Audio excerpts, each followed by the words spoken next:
Hello everyone, আজকে আমরা আলোচনা করব এসআইআর এর যে ফর্ম সেটা কী করে সঠিকভাবে ফিল আপ করা যেতে পারে। একদম স্টার্টিং থেকে বলতে গেলে প্রথম যে উপরে 5টি বক্স রয়েছে তার মধ্যে প্রথম 4টি বক্সে আমাদের কোনো রকম কিছু ফিল আপ করতে হবে না। 4 নম্বর যে বক্সটি রয়েছে ওল্ড ফটো, আর তার নিচে ব্যাকেটে লেখা প্রি প্রিন্টেড, এখানে অলরেডি আমাদের পুরনো একটি ফটো প্রিন্টেড থাকবে, তো আমাদেরকে এখানে কিছুই করতে হবে না। কিন্তু 5 নম্বর বক্সটিতে লেখা আছে পেস্ট কারেন্ট ফটো, মানে আমাদের এখনকার যে কারেন্ট ফটো আছে সেটা আমাদেরকে ক্লিক করে স্টুডিও থেকে ক্লিক করে প্রিন্ট আউট বের করে এখানে লাগাতে হবে। তো আপনারা সবাই নিজের নিজের কারেন্ট ফটো ক্লিক করে স্টুডিও থেকে প্রিন্ট আউট বের করে নেবেন, আর বের করে এখানে পাসপোর্ট সাইজ ফটো পেস্ট করে দেবেন। এটা গেল প্রথম সেকশান। এবার নেক্সট সেকশানে আমাদের কি করতে হবে সেই বিষয়ে আসা যাক। নেক্সট সেকশানে এখানে প্রথমেই লেখা ডেট অফ বার্থ, এখানে আমাদেরকে ডেট অফ বার্থ দিতে হবে।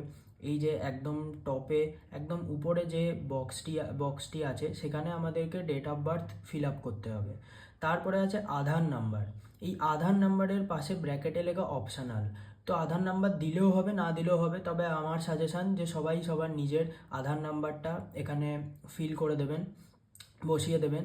এরপরে লেখা আছে মোবাইল নাম্বার, আপনাদের যে নিজেদের মোবাইল নাম্বার আছে সেই মোবাইল নাম্বারটাও এখানে লিখে দেবেন। তবে আরেকটা জিনিস, এখানে যে নাম্বারগুলো আপনারা লিখবেন সেই নাম্বারগুলো আপনারা অবশ্যই ইংলিশে লিখবেন। আর তারপরে যে নামগুলো লিখবেন সেই নামগুলো আপনারা ইংলিশেও লিখতে পারেন, বাংলাতেও লিখতে পারেন। তবে যদি নামগুলো আপনারা ইংলিশে লেখেন তাহলে সব জায়গাতেই নাম ইংলিশেই লিখবেন, আর যদি নামগুলো আপনারা বাংলাতে লেখেন তাহলে প্রত্যেকটা বক্সেই আরও যেসব নাম লিখবেন যা লিখবেন সেগুলো সব বাংলাতেই লিখবেন। তবে যে ডেট আর নাম্বারগুলো আছে সেগুলো আপনারা ইংলিশেই লিখবেন ভালো করে বোঝার জন্য। মোবাইল নাম্বারের পর ফাদার্স অর গার্জিয়ান নেম আছে, তো এখানে ফাদার্স অর গার্জিয়ান নেমে আপনারা নিজেদের পিতার নাম অথবা মাতার নাম লিখতে পারেন। এরপরে বক্সটিতে লেখা আছে father's or guardians epic number if available. তো এখানে আপনি যদি আপনার পিতার নাম লেখেন আর আপনার পিতার 2002 সালে যে ভোটার কার্ড রয়েছে সেই ভোটার কার্ডে এপিক নাম্বার লেখা থাকবে, তো সেই এপিক নাম্বারটাও আপনারা কিন্তু ইংলিশেই বসিয়ে দেবেন এখানে। আর ব্যাকেটে এখানে লেখা আছে ইফ অ্যাভেলেবেল, যদি এপিক নাম্বার আপনারা একদমই না খুঁজে পান তাহলে আপনারা নাও লিখতে পারেন। তবে আমি সবাইকে সাজেস্ট করব যে ভালো করে সঠিকভাবে ফর্মটিকে ফিল আপ করার জন্য ফাদার্স এপিক নাম্বার যেটা আছে অথবা গার্জিয়ানস এপিক নাম্বার যেটা আছে সেটা এখানে বসিয়ে দেবেন। এখানে father's or guardians epic number বলতে এটাই বোঝানো হয়েছে যে আপনার পিতা বা মাতার যে ভোটার কার্ডে এই মুহূর্তে মানে এখন এই সময় যে ভোটার কার্ডে এপিক নাম্বারটা আছে সেটাই এখানে বসাবেন। এরপরে লেখা আছে মাদার্স নেম, মাদার্স নেমে আপনি আপনার মায়ের নাম লিখে দেবেন। তারপরে লেখা আছে mother's EPIC number, mother's EPIC নাম্বারেও ব্যাকেটে লেখা ইফ অ্যাভেলেবেল, যদি আপনার মায়ের ভোটার কার্ডে এপিক নাম্বার অ্যাভেলেবেল থাকে তাহলে এখানে আপনারা সেটাকে ফিল আপ করে দেবেন। ইফ অ্যাভেলেবেল মানে যদি থাকে তবেই করবেন। তবে আবারও সেম সাজেশান, যদি একান্তই আপনারা না খুঁজে পান তাহলে এখানে ফিল আপ করতে হবে না মায়ের ভোটার কার্ডের এপিক নাম্বার আপনাদের। তবে যদি আপনারা পেয়ে যান এপিক নাম্বার তাহলে এখানে অবশ্যই আপনারা কিন্তু এপিক নাম্বারটা ফিল আপ করে দেবেন আপনার মায়ের ভোটার কার্ডের যে এই মুহূর্তের এই প্রেজেন্ট টাইমের যে এপিক নাম্বারটা আছে সেইটা। এরপরে লেখা স্পাউস নেম ইফ অ্যাপ্লিকেবল, তো আপনারা আপনাদের যে স্ত্রী অথবা হাজব্যান্ড যে কোনো একজনের নাম এখানে আপনারা ফিল আপ করে দেবেন স্পাউস নেম, আর ব্র্যাকেটে লেখা ইফ অ্যাপ্লিকেবল। তো যারা আপনারা ম্যারিড এবং যাদের ওয়াইফ এবং হাজব্যান্ড আছে তারা কিন্তু এখানে আপনাদের স্পাউস অথবা ওয়াইফ আর হাজব্যান্ডের নাম এখানে আপনারা ফিল আপ করে দেবেন। এরপরে লেখা আছে স্পাউস এপিক নাম্বার, তার পাশেও ব্যাকেটে লেখা ইফ অ্যাভেলেবেল, মানে আপনার হাজব্যান্ড অথবা স্ত্রীর ভোটার কার্ডে এই মুহূর্তে মানে প্রেজেন্ট টাইমে ভোটার কার্ডে যে এপিক নাম্বারটা আছে সেটা যদি অ্যাভেলেবেল থাকে তাহলে ফিল আপ করে দেবেন। আর যদি অ্যাভেলেবেল না থাকে অথবা আপনারা একান্তই খুঁজে না পান তাহলে আপনাদেরকে এটা ফিল আপ না করলেও হবে, কারণ ব্র্যাকেটে অলরেডি লেখা আছে ইফ অ্যাভেলেবেল। তবে আবারও সবার কাছে আমার সেমই সাজেশান যে যদি আপনারা পেয়ে যান এপিক নাম্বার তাহলে অবশ্যই এখানে কিন্তু সেটা ফিল আপ করে দেবেন।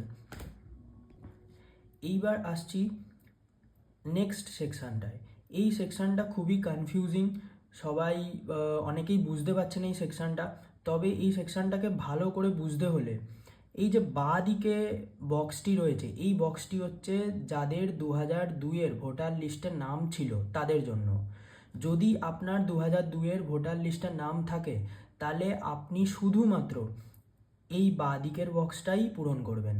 তবে আপনার যদি 2002-এর ভোটার লিস্টের নাম না থাকে তাহলে আপনি বাঁ দিকের বক্সটা ছেড়ে দেবেন আর ডান দিকের বক্সটা পূরণ করবেন। ডান দিকের বক্সটায় আপনার পিতা অথবা মাতা অথবা আপনার ঠাকুরদা ঠাকুরমা কারোর না কারোর নাম, কারোর না কারোর 2002-এর ভোটার লিস্টে নিশ্চয়ই নাম ছিল, সেইখানে আপনি তাদের ভোটার লিস্টের যে ডিটেলস সেইটা আপনি এখানে পূরণ করবেন, ফিল আপ করবেন।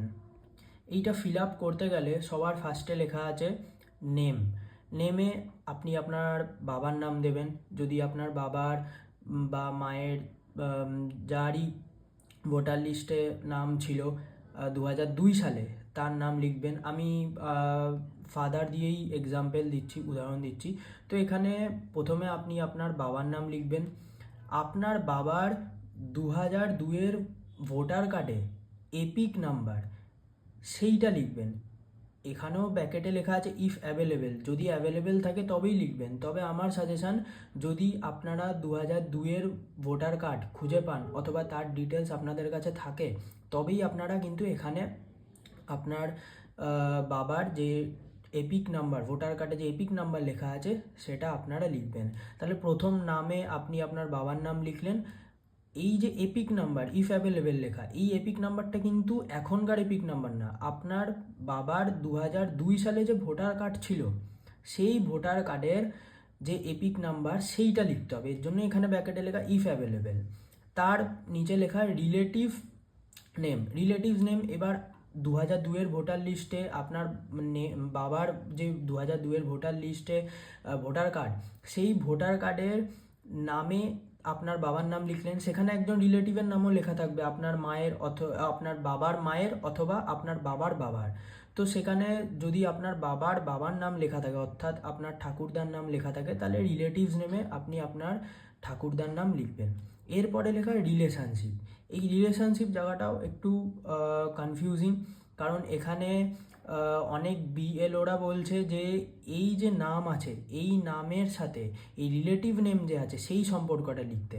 আবার অনেক বিএলওরা বলছে এই যে নাম আছে এই নামের সাথে যে আপনার সম্পর্ক সেটা লিখতে। তাহলে যদি আপনার এলাকার বিএলও বলে এই নামের সাথে আপনার এই যে নাম আপনি আপনার বাবার নাম দেবেন সেই নামের সাথে যে সম্পর্ক সেটাই লিখতে, তাহলে আপনি রিলেশনশিপে পিতা লিখবেন।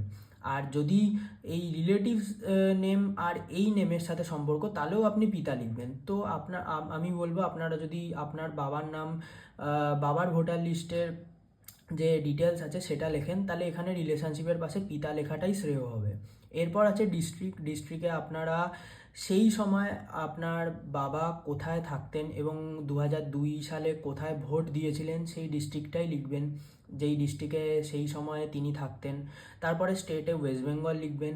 এরপর লেখা আছে এসি নেম, মানে বিধানসভার নাম।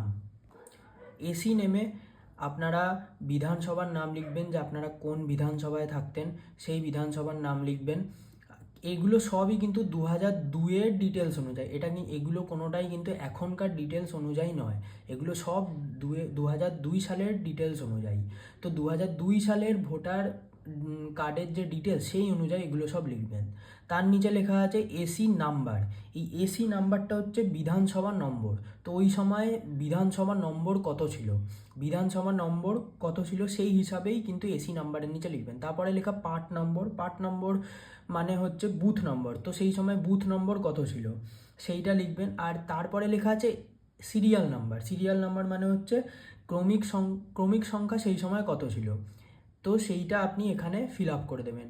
তবে আবারও বলছি, এই যে পুরো বক্সটা ডান দিকে হোক বা দিকে হোক যেই দিকেই ফিল আপ করছেন এই দুটোই কিন্তু 2002 সালের ডিটেলস অনুযায়ী, এগুলো কিন্তু কোনোটাই এখনকার ডিটেলস অনুযায়ী নয়। এই ক্রমিক সংখ্যা আর বুথ নম্বর, বিধানসভার নম্বর কি করে খুঁজে বের করতে হয় সেটাও আমি ভিডিও করে আপনাদেরকে বলে দিচ্ছি, তো সেটাও আপনারা জেনে নেবেন। আগে এইটা আমি কমপ্লিট করে দিই। এরপরে নিচে লেখা আছে যে সিগনেচার লেফট থাম impression or elector any adult family member.